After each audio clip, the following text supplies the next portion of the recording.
مساء الخير يا جماعة، معانا غسالة وايل بول فوق اوتوماتيك. تمام، فيها مشكلة ان الكهرباء مش واصلة للبوردة، بمعنى ان احنا بندوس على زرار الباور زي ما انتم شايفين معايا مفيش كهرباء. تمام، بيبقى في مشكلة معانا لا اما في الكارتة لا اما في الدايرة الكهربائية، وهنبص عليها دلوقتي. لان ده غالبا بيبقى فيه الفيوز اللي موصل كهرباء للدايرة ممكن يكون قاطع. ما هي دي الدايرة اللي أنا بقول عليها، الفيوز بيبقى مكانه هنا. هنا بيبقى فيه مشكلة معانا، لا إما دي بتبقى قطعة، هي كده سليمة معانا، بس هنا في المية جاية في الترامل نفسها جامد، مخليه الجزء بتاع الفيوز مش ملمس، فهننضفها.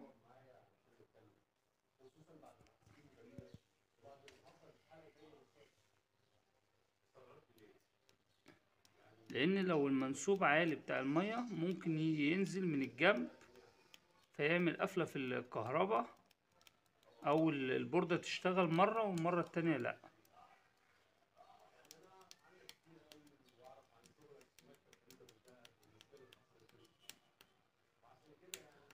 لان هنا جوه بيبقى فيه نحاسة في الناحية دي والتانية.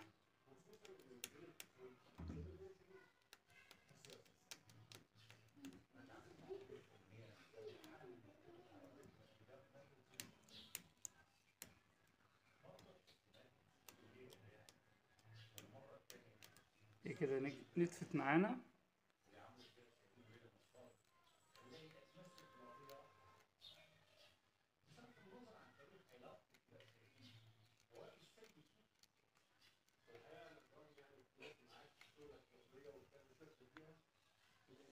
هنركبها ونجرب.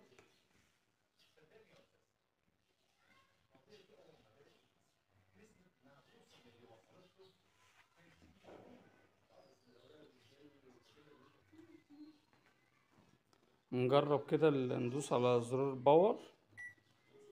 هي كده بوردة اشتغلت معانا. نجيبها حتى على العصر وبعد كده ندوس ستارت.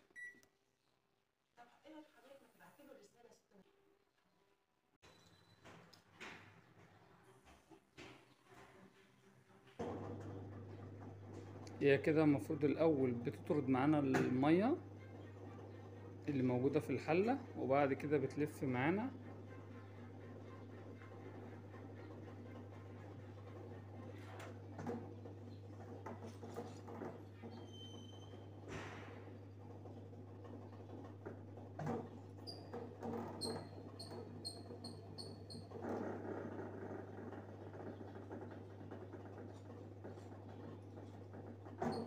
هي كده ابتدت تعصر.